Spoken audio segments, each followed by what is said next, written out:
Good morning, everyone.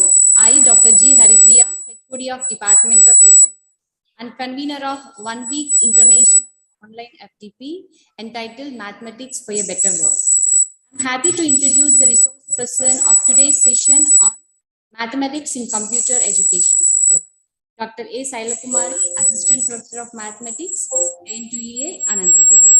Madam has obtained her PhD in 2010 in Fluid Mechanics from SV University, Tirupati.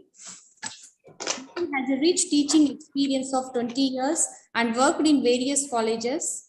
Madam has attended 8 international conferences, 16 national seminars, 18 national workshops, 16 faculty development programs, and short timing programs. Madam has published 6 national peers, 9 international papers, 7 conferences proceedings. She acted as a co-coordinator in the National Conference on Mathematics and its applications to engineering and technology in 2011.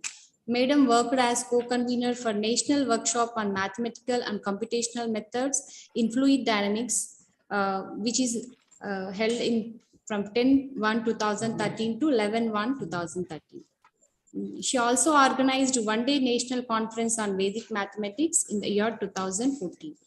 Madam has delivered a talk on one-day national seminar on renewable energy source and on incentives for women entrepreneurs in the UGC-sponsored workshop on women entrepreneurs in 2016 at JNTUA. Madam has also served as Deputy Warden for Shilpa Hostels from 2013 to 2018.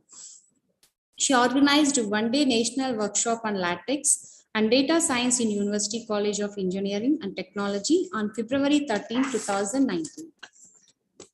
Madam has also attended one orientation course at DHU Varanasi from May 21st, June 2017 and obtained A grade. We are very fortunate to have you, ma'am, for this session and welcome you once again. I request you to take over the session. Yes, thank you, Haripriya. Thank you for your introduction. So, good morning, all of you. Good morning to the authorities of Gates Engineering College, and good morning all the participants who are in this FDP. See, it is all about mathematics in computer education, in designing and developing the computer. In designing and developing the computer, maths plays a very important role. It is important for our society of the near future that every educated person understands some of the principles on which computers operate. At the same time, we need to observe that there is an important relationship between maths, education, and computer. Both in the sense that the maths curriculum can contribute significantly towards teaching students about computers. Math matters for computer science because it teaches students how to use abstract language, work with algorithm, and self-analyze their computational thinking and accurately modeling the real world solutions. And math is a fundamental intellectual tool in computing, but computing is also increasingly used as a key component in mathematical problem solving. What kind of maths is used in computer science? Discrete mathematics, linear algebra, and number theory and graph theory.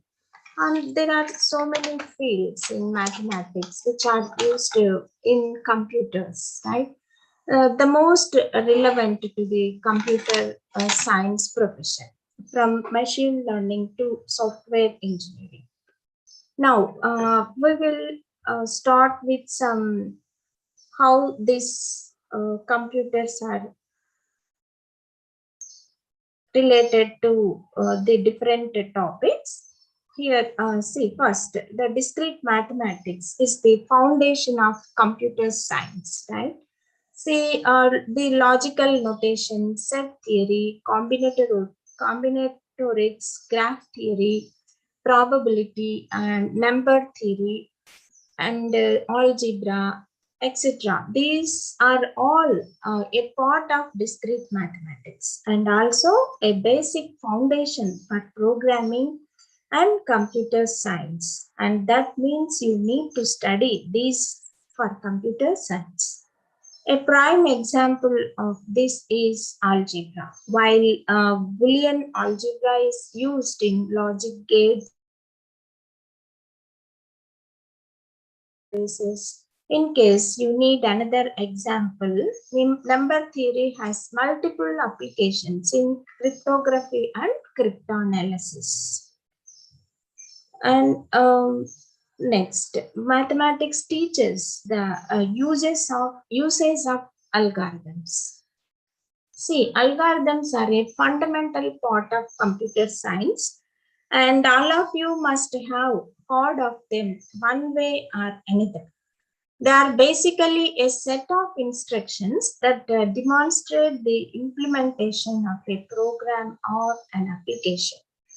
Now, where did you first use an algorithm?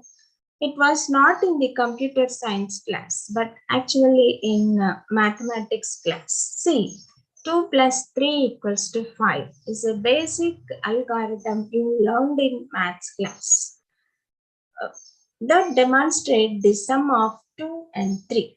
Mathematics is actually very important in learning the basic uses of algorithms that are utilized in an advanced form in computer science. And mathematics provides the analytical skills required in computer science.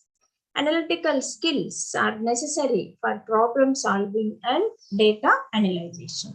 And guess where you first use these skills? Mathematics. Yes, math always forces you to analyze your equations and understand the derivation flow in case a mistake is made. This mistake needs to be fixed in order to obtain the final solution.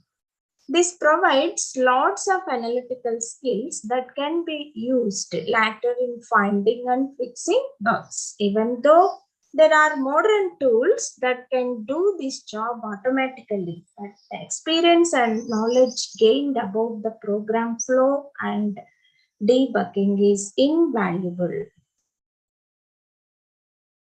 Right. Mathematical concepts are required in many disciplines of computer science. Computer science is an umbrella term that contains many disciplines like operating systems, databases, networking, artificial intelligence, embedded systems, data analytics, need where I go on.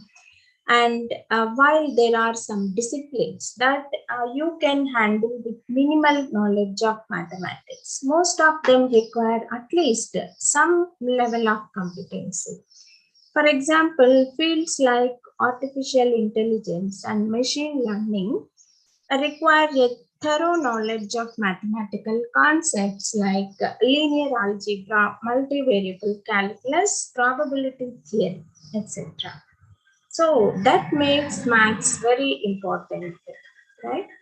Is mathematics really necessary? Computer science? Well, some would say that it depends. It depends on job that individual can handle. For example, creating a blog on food items doesn't necessarily require any knowledge of mathematics. But creating a successful blog is another thing entirely. It requires a focus on audience preferences, topic popularity, artificial ratings, etc. And guess what? Mathematics is required for all of this. So, yes, mathematics is present in the foundation of computer science. And if you want to succeed in any discipline of computer science, It much better to inculcate a love of mathematics, as that will help you tremendously. So, mathematics has been an intellectual preoccupation of man for a long time. It is said that the mathematics of the common man or the mathematics of the million does not possess the esoteric abstractions and expressions of the mathematics of the professional mathematician or the millennium mathematics problems. However, one thing in common between all users and producers of mathematical thought is almost involuntary use of computing. The nature, intensity, and extent of the actual computing may differ quite widely among these different forms of engagements with mathematics and computing.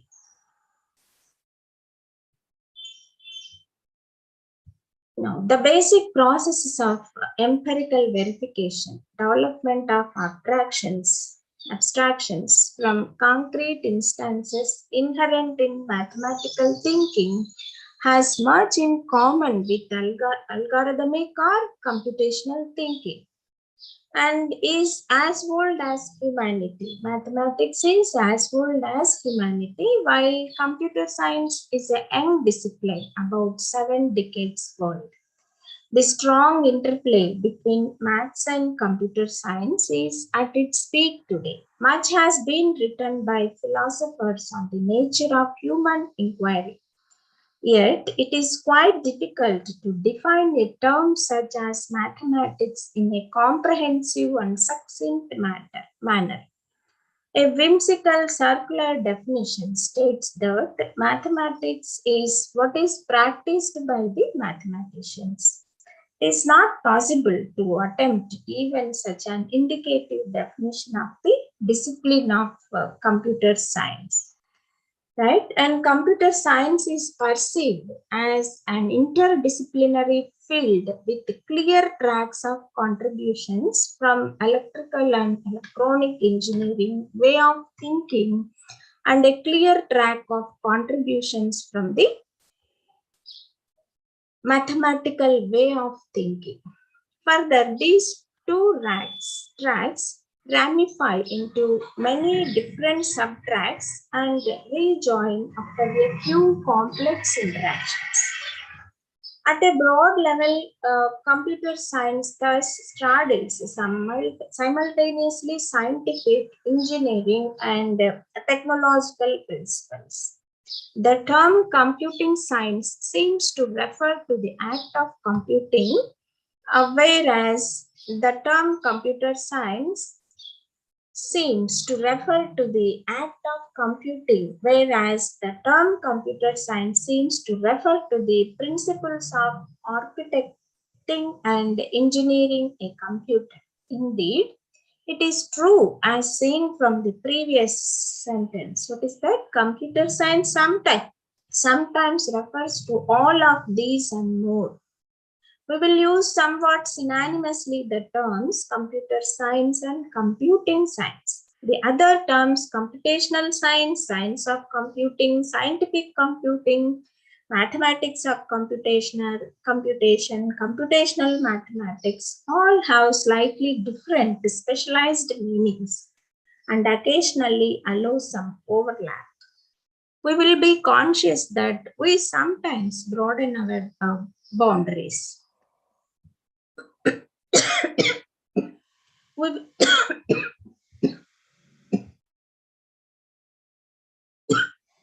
We will be conscious that we sometimes broaden our boundaries.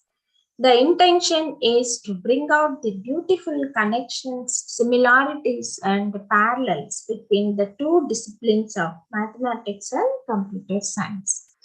Here we consider only the facet of theoretical underpinnings of computer science, learning, and the science of algorithms. We do not consider the metaphysical cognitive connections and hence do not make forays into topics of formal logics and computational linguistics, artificial intelligence, machine learning, and other related fields. Also, we do not discuss the existing new possibilities of computing machines based on the quantum mechanical or biological process that may render as irrelevant some of the deep theoretical and practical issues we study here.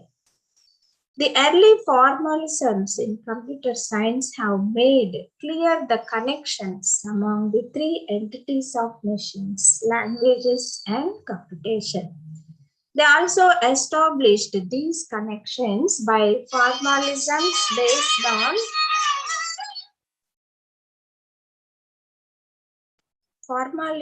based on various forms of automata, the corresponding formal language classes, and the general mechanism of grammars. Machines are anonymous with algorithms in formal sense. From these theoretical underpinnings arose the formal specifications of algorithms and programs. The evaluation of the theoretical foundations of computing science took place along these two clear tracks, algorithms and programs. An algorithm is a compact, precise description of the steps to solve a problem. It is a finite, definite, effective procedure taking an input and producing an output. A program is a precise set of statements expressed using the syntactic, semantic, and linguistic constructs of a programming language that embodies the step of an algorithm. The remarkable evaluation and applications of computers is due to the immense range of developments in the science of algorithms and programs. The two main issues in the study of algorithms and programs are correctness and computational complexity. Many theoretical and pragmatic ideas along these directions have led to remarkable advances. We discussed the notion of proofs in mathematics and the role of computers and computing in this context. We discussed the issues of correctness and computational complexity in the context of design and analysis of algorithms. It is here that many fascinating connections between mathematics and computer science, mathematics and computing science appear in many ways. Now, here we consider how to use mathematical models and methods to analyze problems that arise in computer science. Proofs play a central role because the authors share a belief with most mathematicians that proofs are essential for genuine understanding. Proofs also play a growing role in computer science. They are used to certify that software and hardware will always behave correctly, something that no amount of testing can do. Now, a proof is a method of establishing truth. Like beauty, truth sometimes depends on the eye of the beholder. And it should not be surprising that what constitutes a proof differ among fields. For example, in the judicial system, legal truth is decided by a jury based on the allowable evidence presented at trial. In the business world, authoritative truth is specified by a trusted person or organization. In fields such as physics or biology, scientific truth is confirmed by experiment. In statistics, probable truth is established by statistical analysis of sample data. But mathematics has its own specific notion of proof. Now we define the proof. A mathematical proof of a proposition is a chain of logical deductions leading to the proposition from a base set of axioms. See, A mathematical proof of a proposition is a chain of logical deductions leading to the proposition from a base set of axioms. See here we have three key points here: proposition, logical deduction, and axioms. Now we will take a proposition. What is proposition? A proposition is a statement that is either true or false. Either true or false. Right? See, for example, here 2 plus 3 equals to 5 and 1 plus 1 equals to 2. These two are different propositions. Being true or false doesn't sound like much of limitation, but it does exclude the statements like see, unfortunately, it is not always easy to decide if a proposition is true or false. See, the first one is true and second one is also true. Suppose if 1 plus 1 equals to 3, then it is not true, right? And we will take one proposition here. What is that? For every non-negative integer n,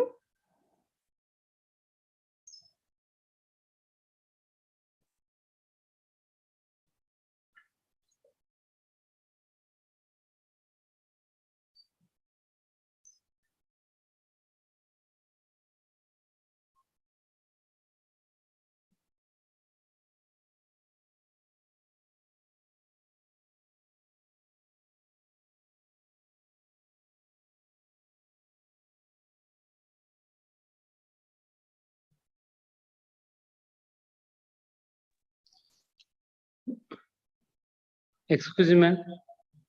yes, I'm sharing this. Okay.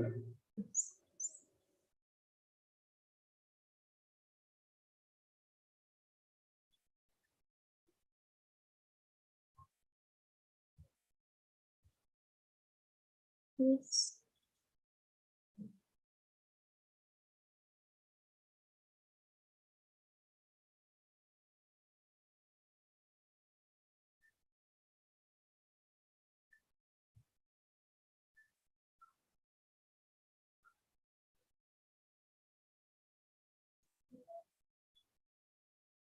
Yes, are you getting my screen now? Are you getting my screen now? Yes, madam. Yes. Sorry for the disturbance. Okay, madam.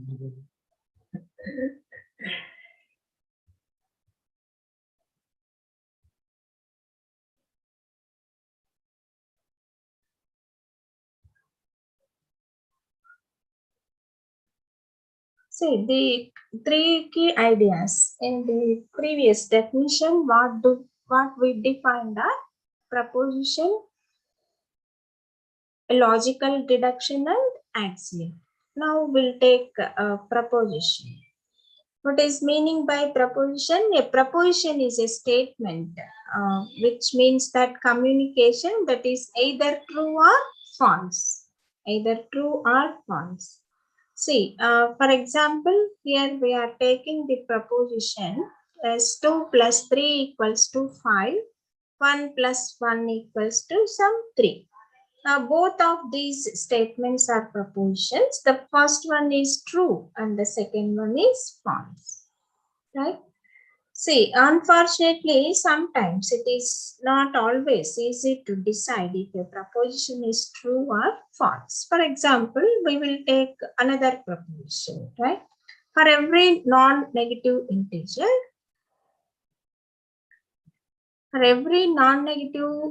integer n, for every non-negative integer n, the value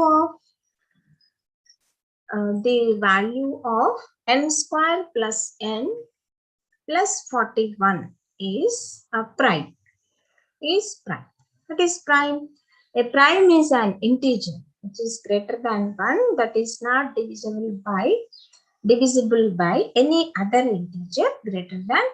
See, for example, 2, 3, 5, 7, 11 are the first 5 primes. Now, we will check for some numerical experimentation to check this proposition. We are taking this as P of n equals to n square plus n plus 41. See, first you check whether P of 0 is how much. Then you check for P of 1, check for P of 2, and so on. Here the proposition is for every non-negative integer n, the value is prime. See, if you going on checking P of 1, P of 2, and so on, but up to P of 39, you will get prime numbers only. And so on, P of 39 equals to 1601 is prime. But P of 40 is 1681.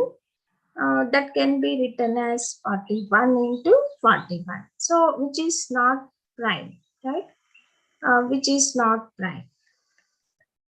So, it is not true that the expression is prime for all non-negative integers. In fact, it is not hard to show that no polynomial with integer coefficients can map all non-negative numbers into prime numbers unless it is a constant. See, here, so how can you give this proposition? Propositions like this about all numbers or all items of some kind are so common that there is a special notation for them. There is a special notation for them.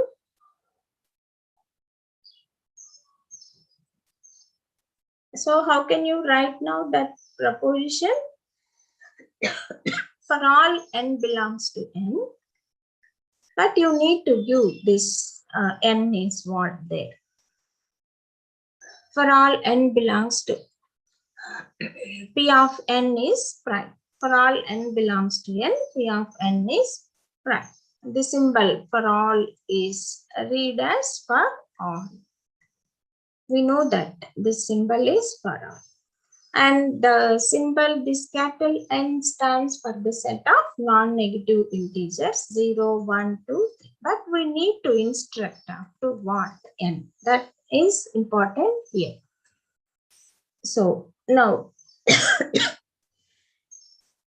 so in this way, you need to give the system in a different manner, not in the way as we defined proposition for every non-negative integer n, the value of n square plus n plus 41 is prime. Instead of that, you need to give for all n belongs to n, P of n is prime, where n is from 0 to 39.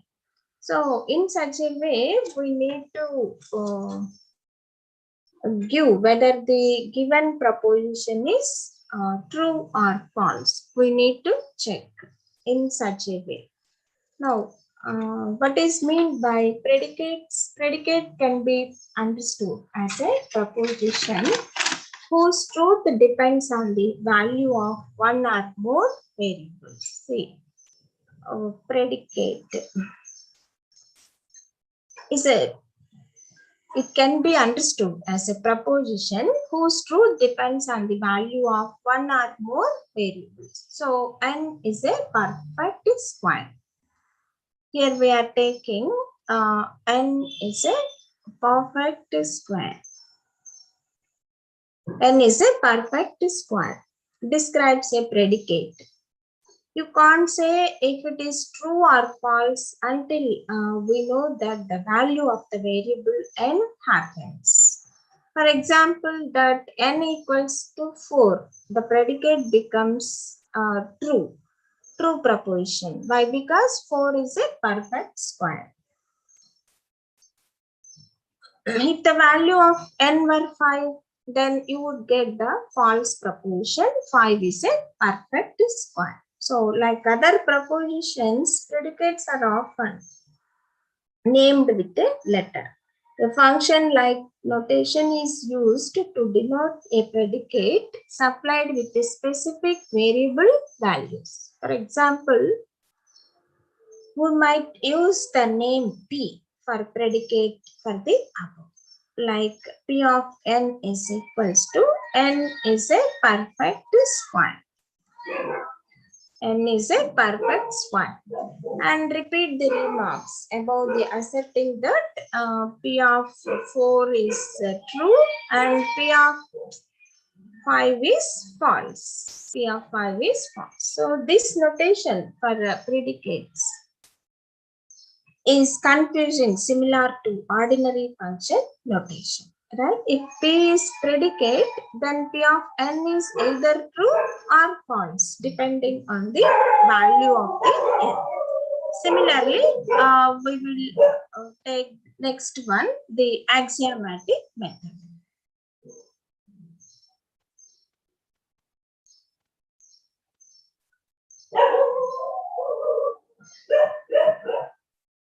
The axiomatic method.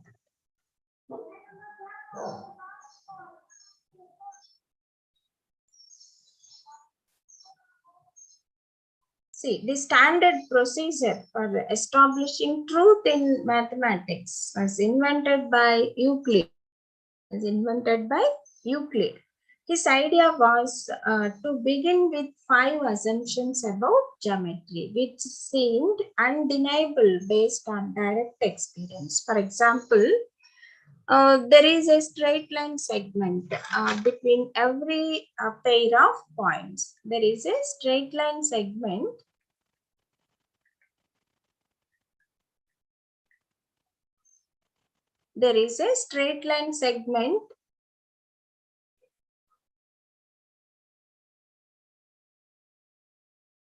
for every pair of between every pair of points. Between every pair of points. See, propositions like this that are simply accepted as true. That type of propositions are called axioms. Starting from these axioms, Euclid established the truth of many additional propositions by providing proofs. A proof is a sequence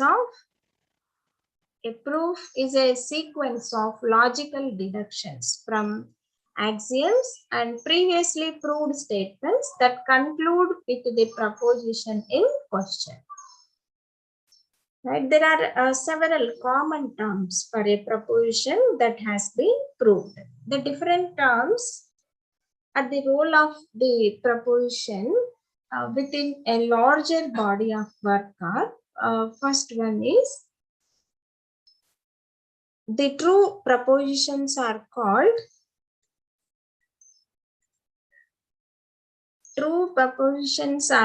the theorems. And second one, a lemma is a preliminary proposition useful for proving later propositions. And a corollary is a proposition that follows in just a few logical steps from a theorem. See, but these definitions are not precise. In fact, sometimes a good lemma turns out to be far more important than the theorem it was originally used to prove. So Euclid's axiom and the proof approach is called the axiomatic method, which remains the foundation for mathematics today. Now, logical deductions.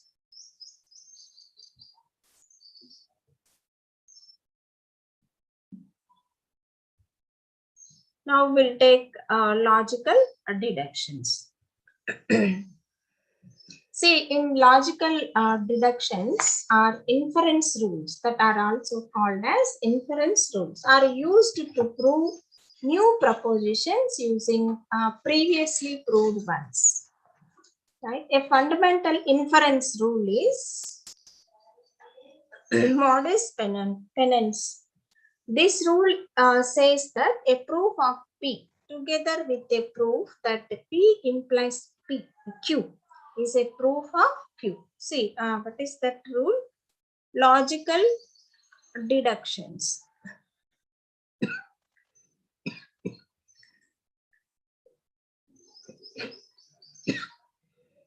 Logical deductions.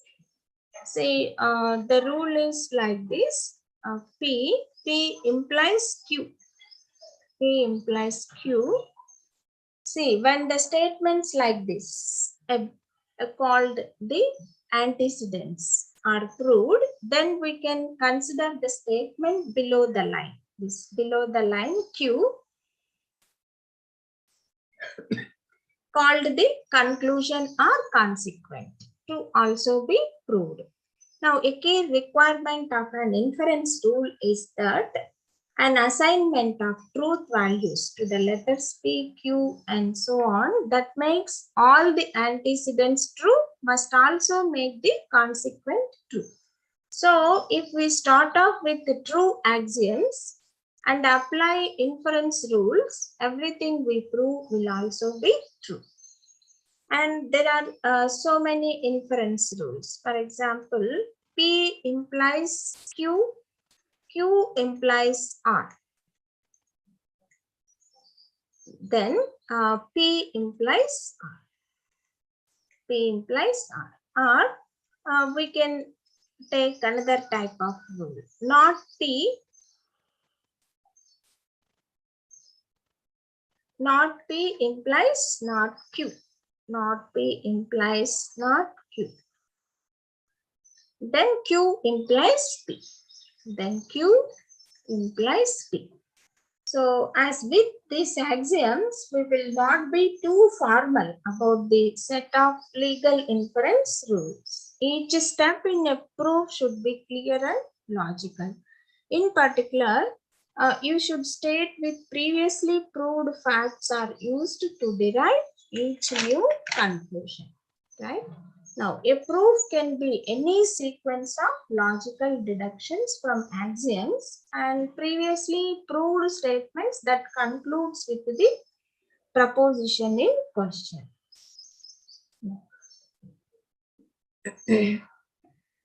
Now, in proving an implication, now we'll take proving an implication. So, these are all the methods to write the proof in proving some prepositions, right? Now, proving an implication.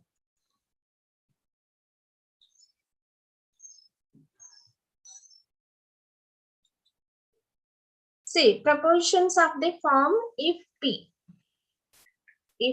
then Q, if P then Q are called implications. This implication is rephrased as this. We know this type of statements. P implies Q. P implies Q. See, for example, quadratic formula. Quadratic formula. What is that? If ax square plus bx plus c equals to 0 and a not equals to 0, then x equals to minus of b plus or minus square root of b square minus 4ac divided by 2a. And one more, if 0 less than or equals to x less than or equals to 2, then minus x cube plus 4x plus 1 is greater than 0. These are a couple of standard methods. There are a couple of standard methods for proving an implication like this, meaning that if P then Q, or it can also be written as P implies Q. See, in method 1 for this type of implications, in order to prove P implies Q, first write assume P. Assume P. Show that Q logically follows. show that Q logically follows. Show that Q logically follows. Now, show that Q logically follows. Now, we'll take one example under this. See.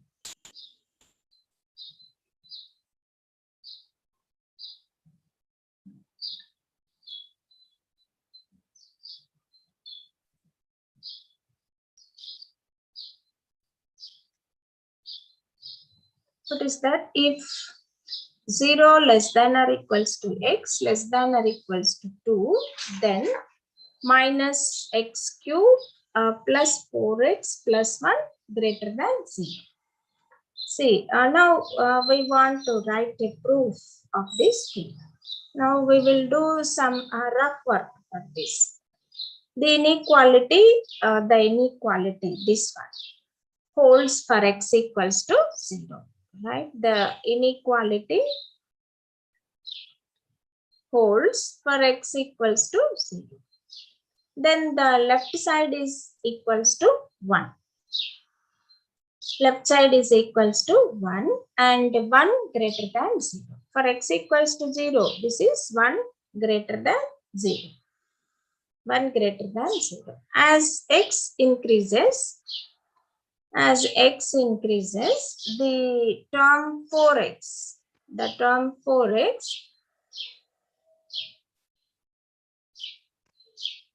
is positive. The term 4x is positive, and when x equals to 1, now we are just writing the rough work for this before writing the proof. When x equals to 1, we have 4x equals to 4. But when x equals to 1, minus x cube is minus 1 only. So it looks like minus x cube doesn't begin to dominate until x greater than 2.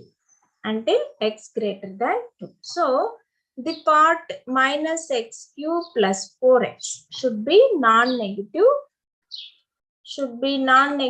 For all x. Should be non-negative for all x between 0 and 2. So which would imply that implies minus x cube plus 4x plus 1 is positive. Plus 1 is positive. Now we will factorize this term. What is that term? Now we will write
See, are you getting my screen or any problem is there? Getting, madam. Yes.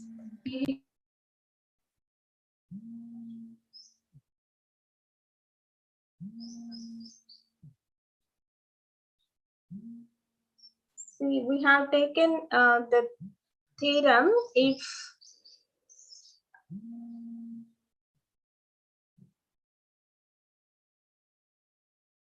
0 less than or equals to x less than or equals to 2, then minus x cube plus 4x plus 1 greater than 0. Before going to write the proof for this theorem, we have done a rough work for this. Right? Now, we are writing this minus x cube plus 4x as we are factorizing this x into 2 minus x into 2 plus x. For x between 0 and 2, x between 0 and 2, all the terms on the right hand side are non-negative. And the product of non-negative terms is also non-negative. Now, we will organize all the previous rough work in the terms of proof. Now, see, assume 0 less than or equals to x less than or equals to 2. Then, x, 2 minus x, 2 plus x are all non-negative, non-negative. Therefore, the product of these terms is also non-negative. Adding 1 to this product gives positive number. So, x into 2 minus x, 2 plus x plus 1 greater than 0. Which proves that minus x cube plus 4x plus 1 multiplying. Then you will get x cube plus 4x plus 1 greater than 0, which is our claim. So first you need to do some scratch work while trying to figure out the logical steps of a proof. So this is one type of method. And next, prove the contrapositive. Next method is proving the contrapositive. See, what we have taken an implication, P implies Q, right? An implication, P implies Q.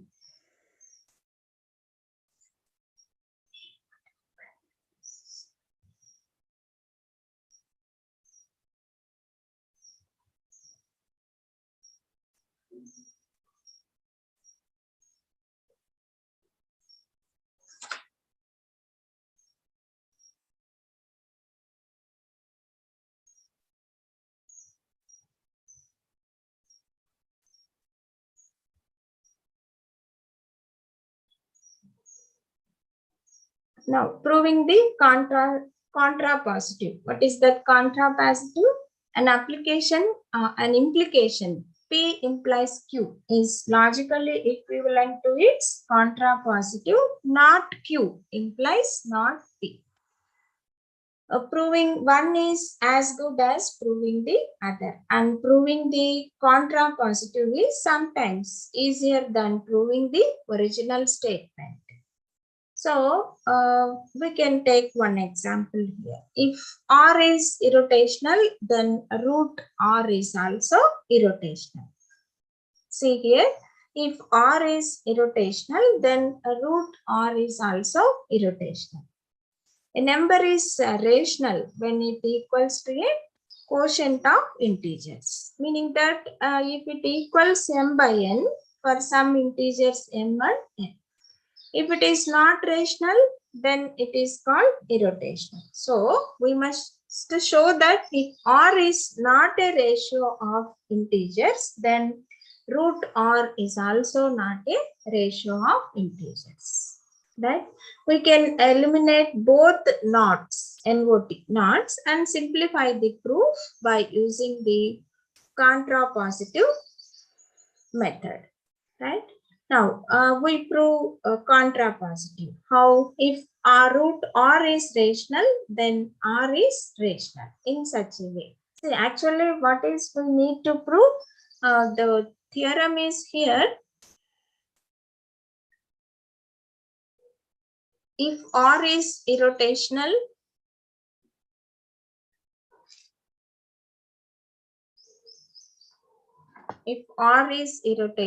then root R also irrotational.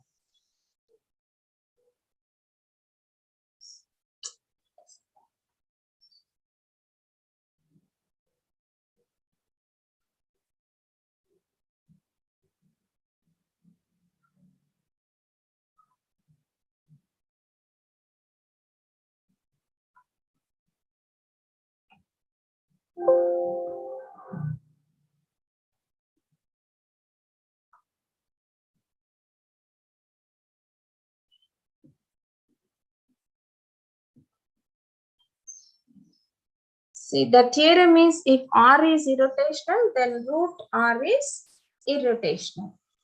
See, here we are proving contrapositive, meaning that if R is rational, then root R is rational, then R is rational.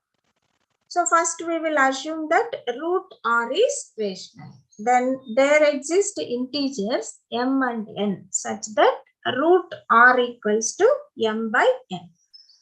Such that root R equals to m by n.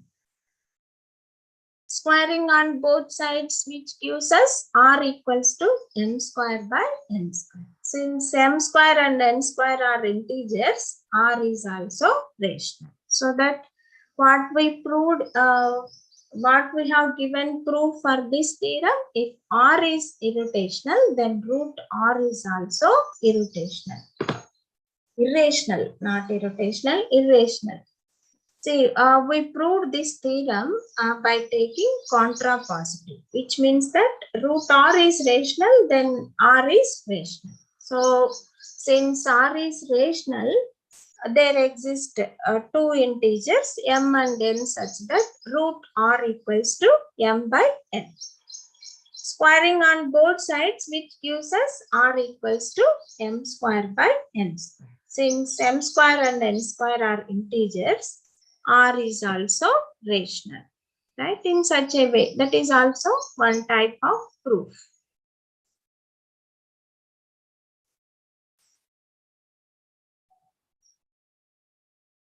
That is also one type of proof. Now, we'll take proving an if and only if. If and only if. See, many mathematical theorems are said that two statements are logically equivalent. That is, one holds if and only if the other does. Here we will take one example. That is, two triangles have the same side lengths if and only if two side lengths and the angle between those sides are the same. Those sides are the same. See, the phrase if and only if comes up so often, that is abbreviated as if I, F, F. So to prove such statements, you have to prove each statement implies the other. For example, the statement P if and only if Q is equivalent to the two statements. How? P implies Q and Q implies P.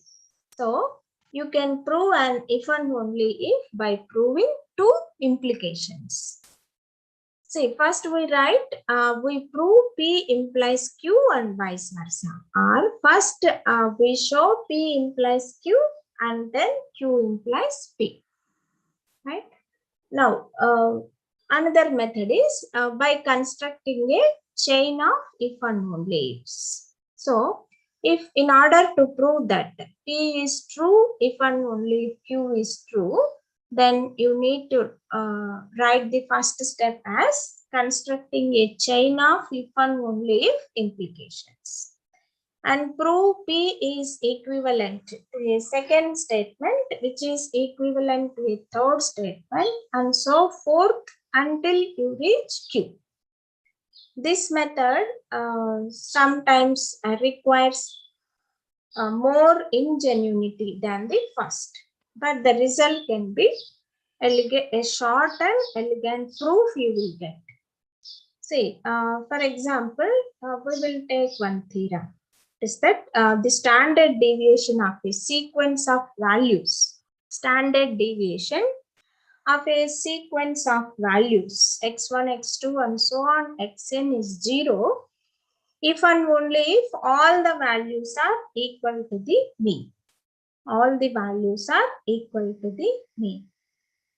See, what is the theorem statement? The standard deviation of a sequence of values x1, x2 and so on, xn is 0 if and only if all the values are equal to the mean. See, we will give a proof for this. We construct a chain of if and only if implications, starting with the statement that the standard deviation is 0. Standard deviation is 0. What is the formula for standard deviation? Square root of, given that the sequence of values are here, x1, x2 and so on, xn. So the standard deviation is square root of x1 minus mu whole square plus x2 minus mu whole square plus and so on, xn minus mu whole square by n equals to 0. Now since 0 is the only number whose square root is 0. So this equation holds if and only if x1 minus mu whole square plus x2 minus mu whole square plus and so on plus xn minus mu whole square equals to 0. See, in this equation, what we will see, squares of real numbers are always non-negative, right? So every term on the left-hand side of this equation is non-negative, which means that this equation holds if and only if every term on the left-hand side is 0. What are the left-hand side terms? Xi minus mu whole square. I is from 1 to n. But the term xi minus mu whole square equals to 0 if and only if xi equals to mu. Xi equals to mu, which means that it is true if and only if every xi is equals to the mean. Every xi is equals to the mean. So what we proved, the standard deviation of a sequence of values is 0 if and only all the values are equal to the mean. Here we have written a chain of if and only ifs to prove this theorem. Right? Now we will give a proof by cases. Case 1, case 2, like that. We will give proof by cases. Now, to break a complicated proof into cases and proving each case separately is a common useful proof strategy. Now, we will take one example under this. The theorem is every collection of 6 people includes a club of 3 people or a group of 3 strangers.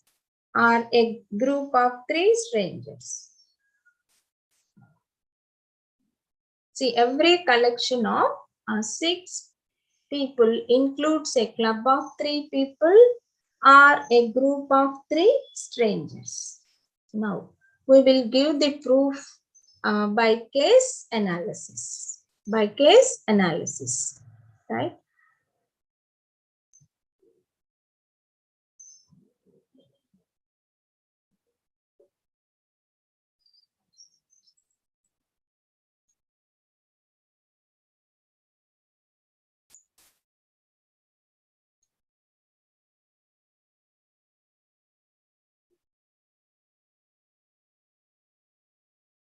Here we are taking the theorem by giving a proof by some cases. The theorem means every collection of 6 people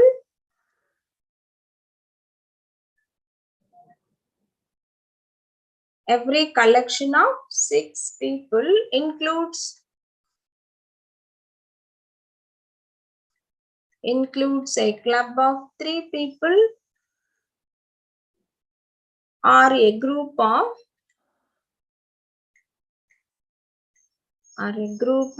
3 strangers. Now we will give the proof is by case analysis. Now let x denote one of the 6 people. Then there are 2 cases. Among 5 people besides x, at least 3 have met x. Among the 5 other people, at least 3 have not met x. Now, we have to be sure that at least one of these 2 cases must hold. See, case 1. Suppose that at least 3 people did meet X.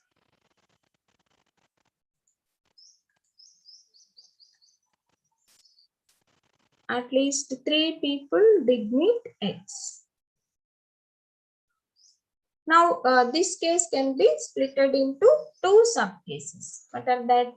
Subcases, no pair among those people met each other.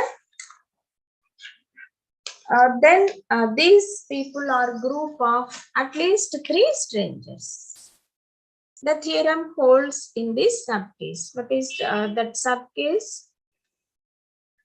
Again, we are dividing into 2 cases. No pair among these people met each other.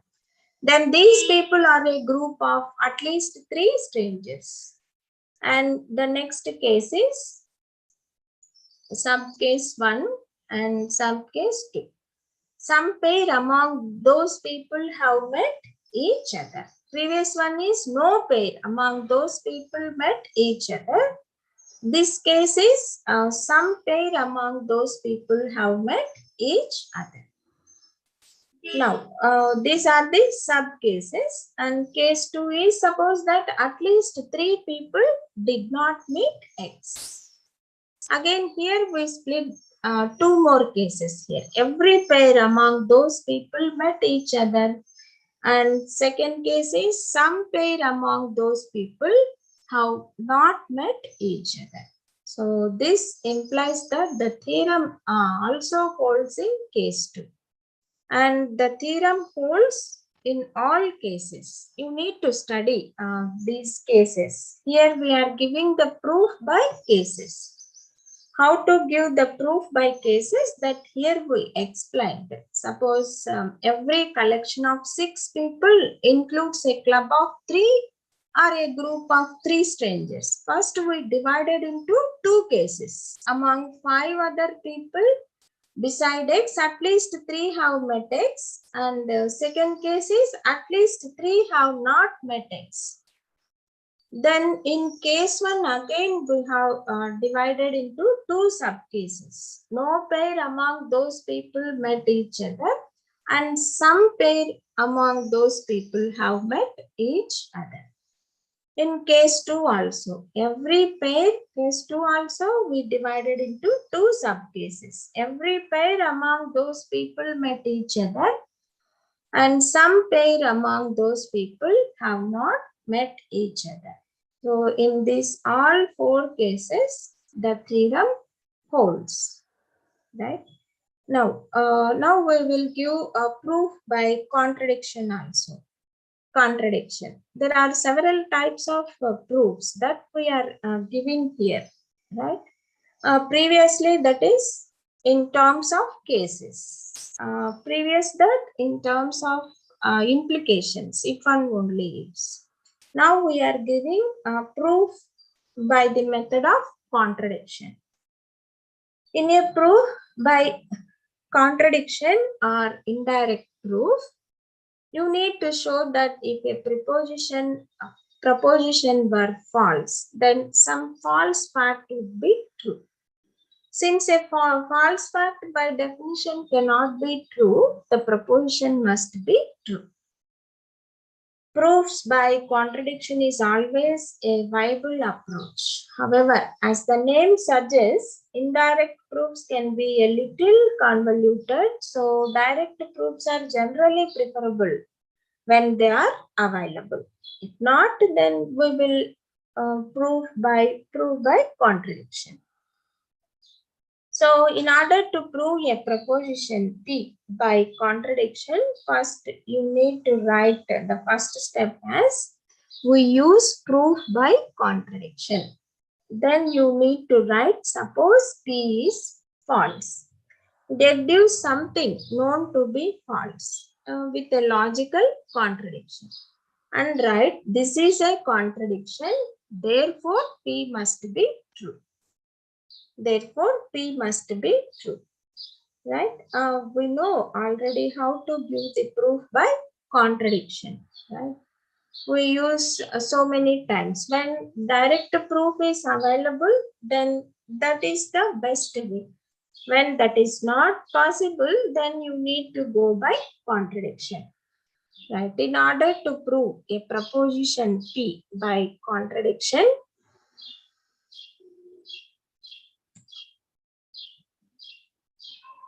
first you need to write we use proof by contradiction. You need to write we use proof by contradiction. Then write suppose P is false. Suppose P is false. Then write something known to be false. Deduce something known to be false about P. Something known to be false. A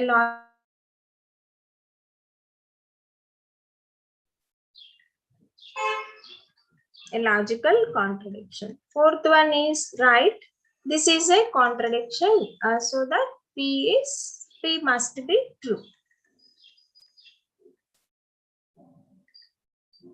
This is a contradiction, therefore P must be true.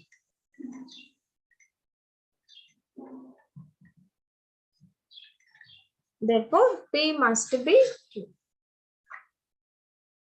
For example, we will prove by contradiction that root 2 is irrational.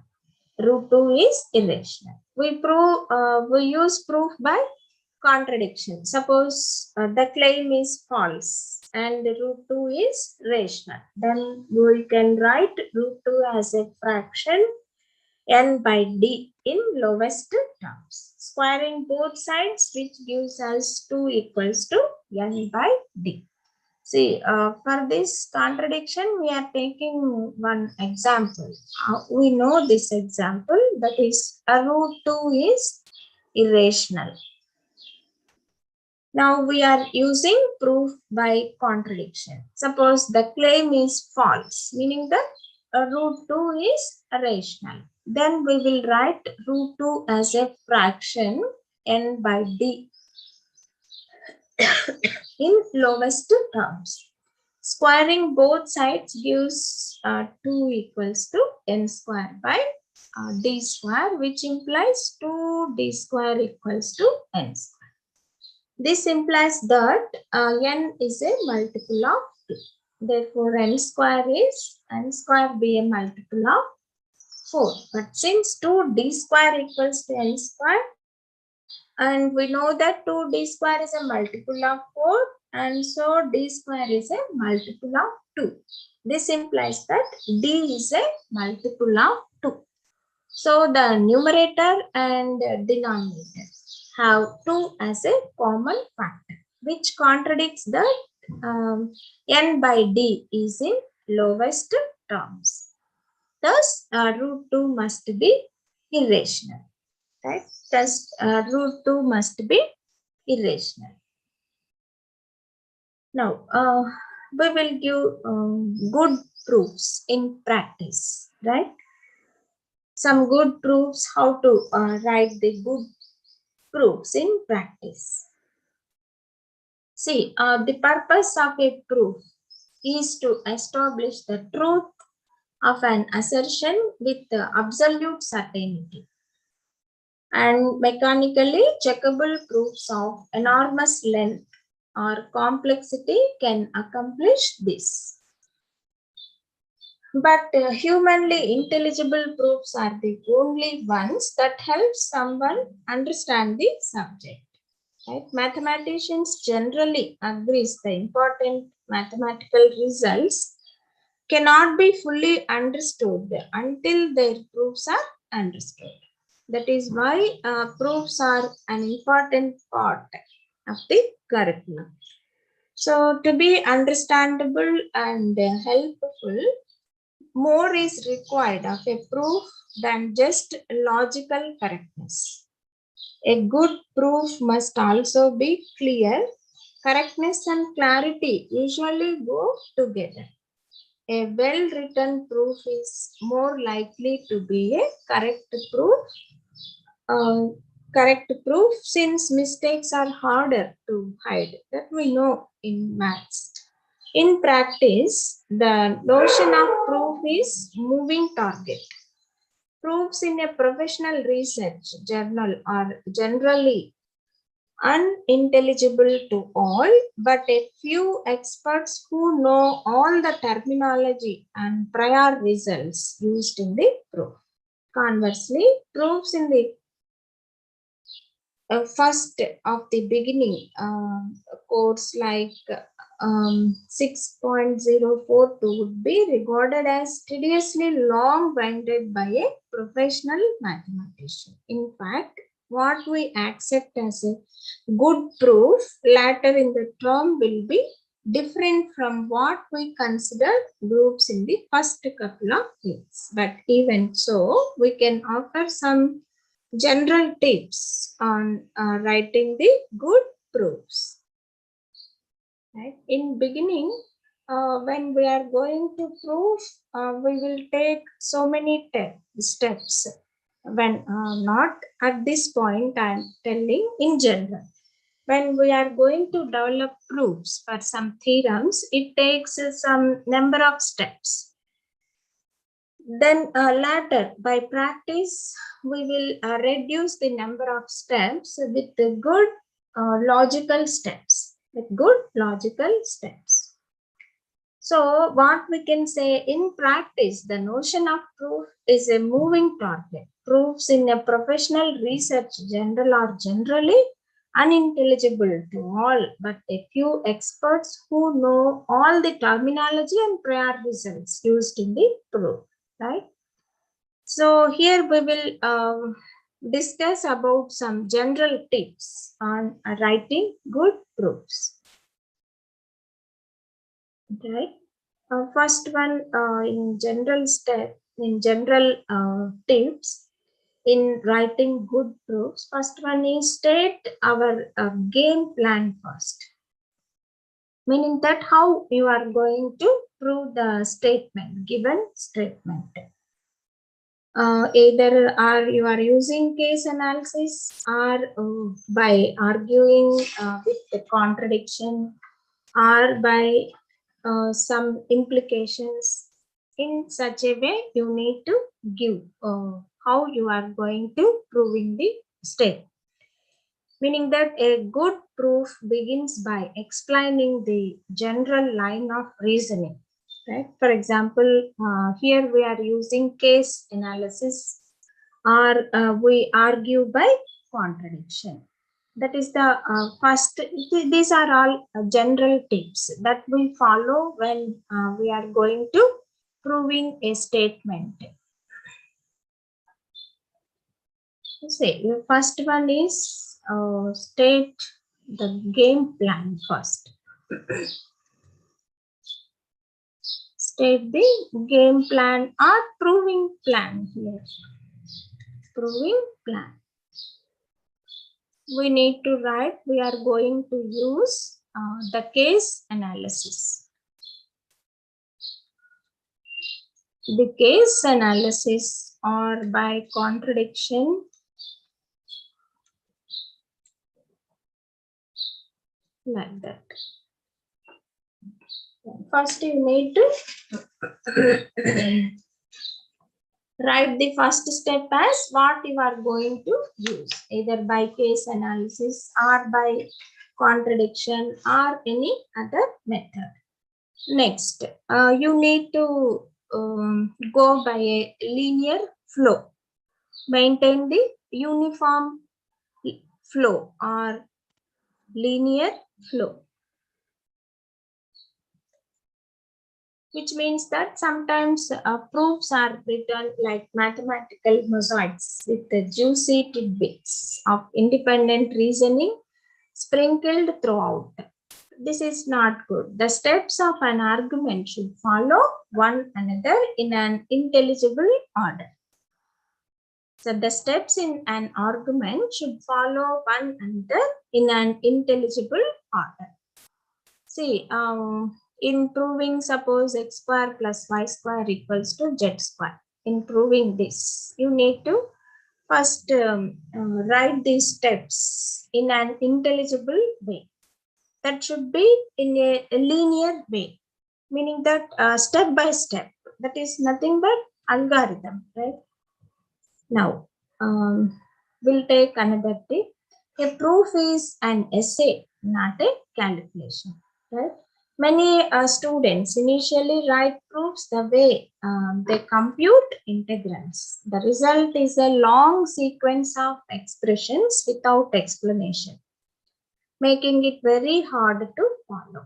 That is not good, right? A good proof usually looks like an essay with some equations, and you need to use complete sentences. So a proof is an essay, not a calculation. Now, fourth one, avoid excessive symbolism. Avoid excessive symbolism. Your reader is probably good at understanding words, but much less skilled at reading arcane mathematical symbols. Use words where you reasonably can, right? Meaning that you need to use symbols very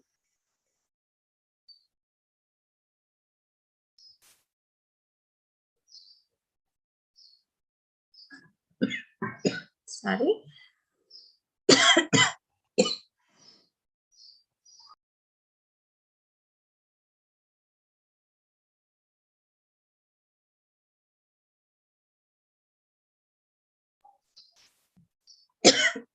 See, the fourth one is avoid excessive symbolism, meaning that you need to use a very less number of symbols, right?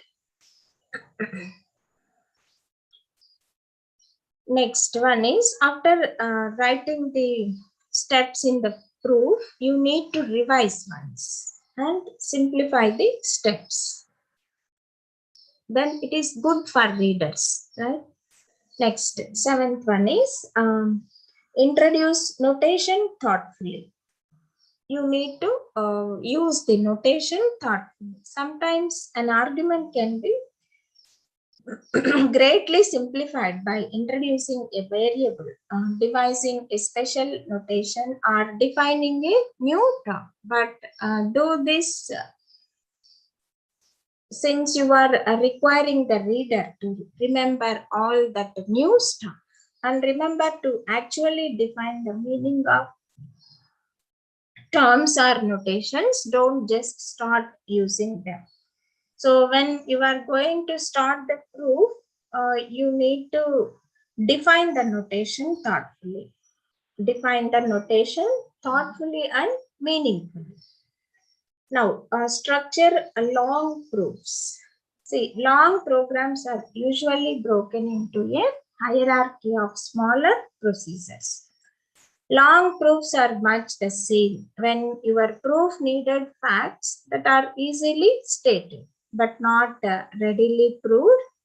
Those facts are best pulled out as preliminary lemmas. Also, if you are repeating essentially the same argument over and over, try to capture that argument in a general lemma which you can cite repeatedly instead. Now, when you are going to prove some statement, you need to aware of obvious. Sometimes, see, suppose you want to prove this one, 2 plus 1 equals to 3. Someone asks you that prove 2 plus 1 equals to 3. Then don't say obvious. You need to give the steps for this, right? You need to write algorithm for this, a step-by-step process. So you need to aware of this word obvious. When familiar or truly obvious facts are needed in a proof, it is okay to label them as such and to not prove them. But remember that what is obvious to you may not be, and typical is not obvious to your reader. See, this is obvious for us, but this is not obvious for the system. When you are going to feed the computer for this sum, then you need to give some logical steps. Otherwise, it doesn't understand. This is not obvious for that. Right? Most especially, don't use the phrases like clearly, obviously, in an attempt to bully the reader into accepting something you are having trouble proving. Also, go on the alert whenever you see one of these phrases in someone else's proof. Right? Now, see, at some point in a proof, you will have established all the essential facts you need. Resist the temptation to quit and leave the reader to draw the obvious conclusion. Instead, tie everything together yourself and explain why the original claim follows. Why the original claim follows, right? So you need to put all these tips in your mind when you are going to giving a good proof. So creating a good proof is a lot like creating a beautiful art. In fact, mathematicians often refer to really good proofs as being elegant or beautiful. It takes a practice and experience to write proofs that merit such praises, but to get you started in the right direction. We will provide templates for the most useful proof techniques. Okay, and the analogy between good proofs and good programs extends beyond the structure. Beyond the structure, the same rigorous thinking needed for proofs is essential in the design of critical computer system. Critical computer system, right? So when you are going to giving a proof to a certain statement, you need to put all these points in your mind. All these points in your mind. See?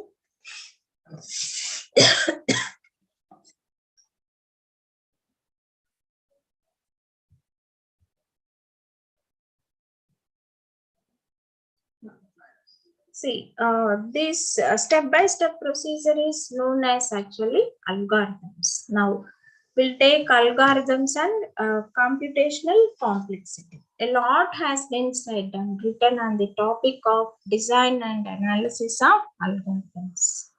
Right? There are a large number of great textbooks, advanced monographs, and high-quality specialized journals and conferences in this area.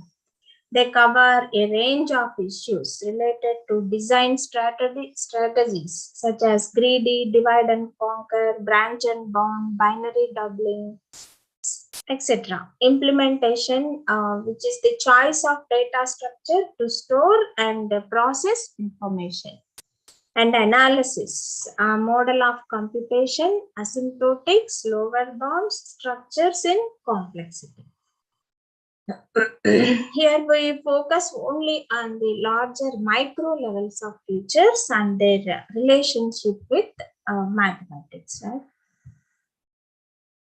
The algorithm of Euclid for calculating the greatest common divisor of two integers is a fine example of the modern notion of algorithm. It displays all the properties and features related to establishing the correctness and computational complexity. One measures the computational complexity of an algorithm by expressing the number of basic steps taken by the algorithm to solve a problem in terms of the sizes of the input and the sizes of all the intermediate results.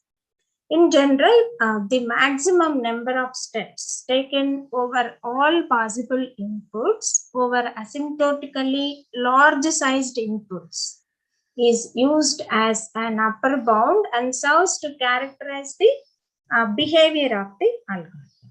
This measure, expressed as a function of the input size, is known as the worst case asymptotic complexity of the algorithm. The size of an element is usually the number of binary bits needed to encode the element. Let the sizes of the two input integers x, y be n bits. The Euclidean GCD algorithm to obtain the GCD of xy requires number of steps proportional to order of n cubed. Thus, the computational complexity of the Euclidean GCD algorithm is said to be cubic in input size. An algorithm whose complexity is polynomial in the input size is considered good. A problem that admits a polynomial time algorithm is said to be tractable or easy. On the other hand, there are large number of problems that do not seem to be easy. Consider a mathematical structure graph. Let G equals to V be a graph where V is a set of n vertices and E is a collection of edges. The size of the input in the case of a graph is proportional to the number of vertices and the edges and is bounded by order of n square. For example, the problem of determining whether a graph G has a Hamiltonian cycle means a cycle traversal of the edges of the graph visiting every vertex exactly once. Does not seem to be easy in the above technical sense. Clearly, by listing all possible factorial n permutations of the vertices and checking whether the graph can be traversed along the edges as per the vertex permutation, one can solve the problem.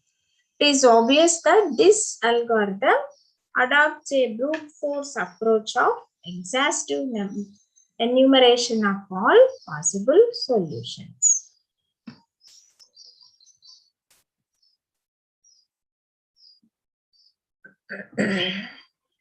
So, previously we discussed how we access the computational complexity of an algorithm.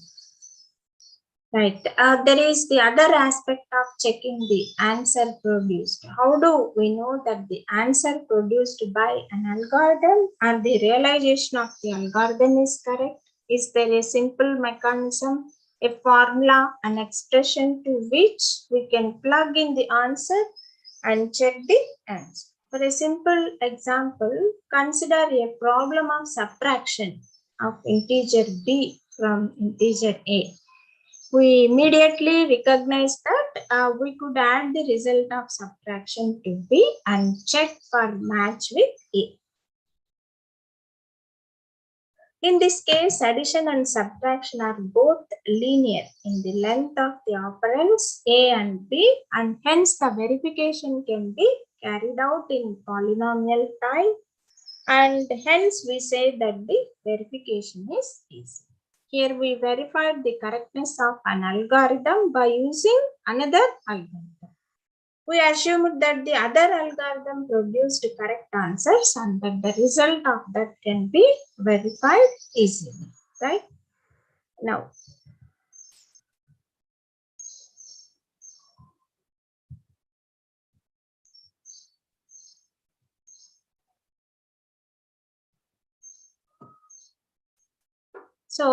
in the previously, we discussed the principal features of theorems of mathematics and algorithms of computer science to bring out the close parallels connections and also some differences. The intent was to display the nature of thinking, mathematical and algorithmic.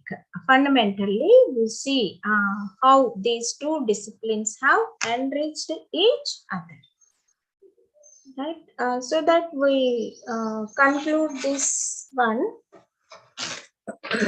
So just we discussed how to write the proof, how to create a good proof. Right, now we'll conclude this one.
Am I audible?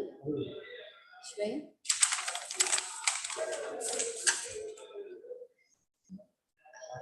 Madam, there is a question in the chat box, madam. How mathematics is used in cryptography, madam?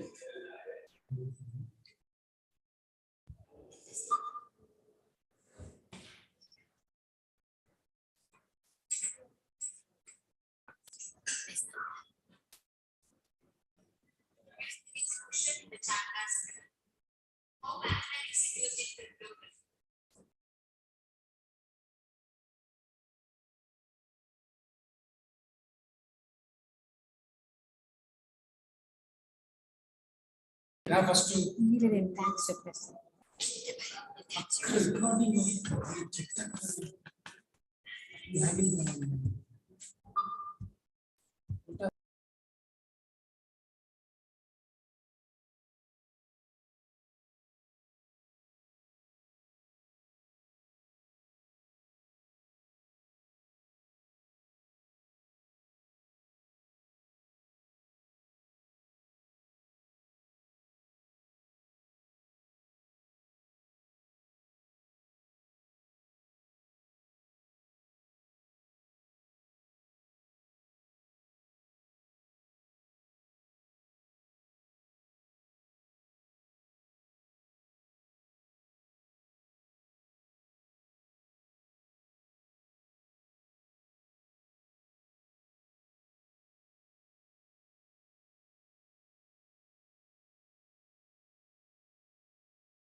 Yes, sorry for the interruption.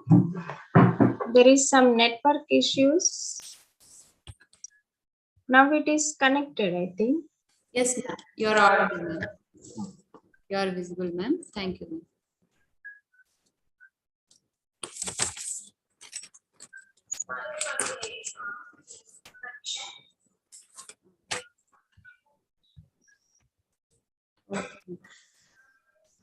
Yes. We have a question in the chat box, madam. How mathematics is used in cryptography? Yes. Actually, cryptography is traditionally used to hide messages from the eyes of certain users, right? Today, this use has an even greater advantage since communications via the internet circulating infrastructures whose reliability and confidentiality cannot be guaranteed. So, is used not only to protect the confidentiality of data, but also to guarantee its integrity and authenticity. See, by using linear algebra, we can code. By using coding. Cryptography, in the sense, is nothing but coding. We use the cryptonism by using the subject maths linear algebra.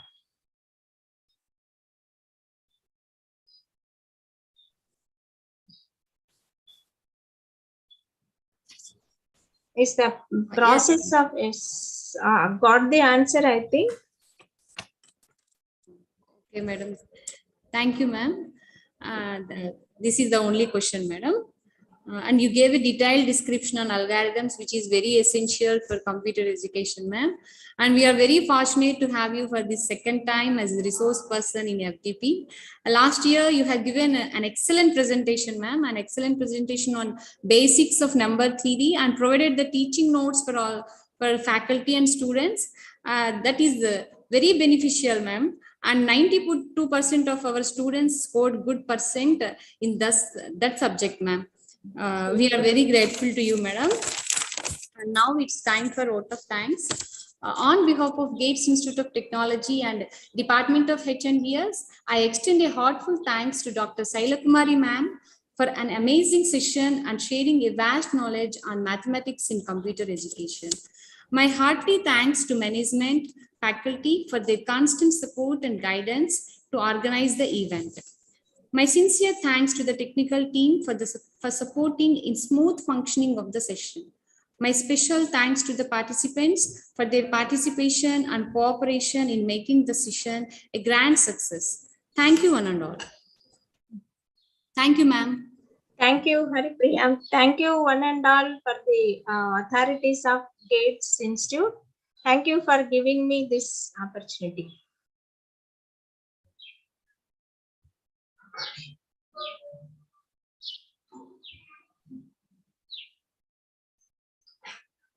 Madam, sir, university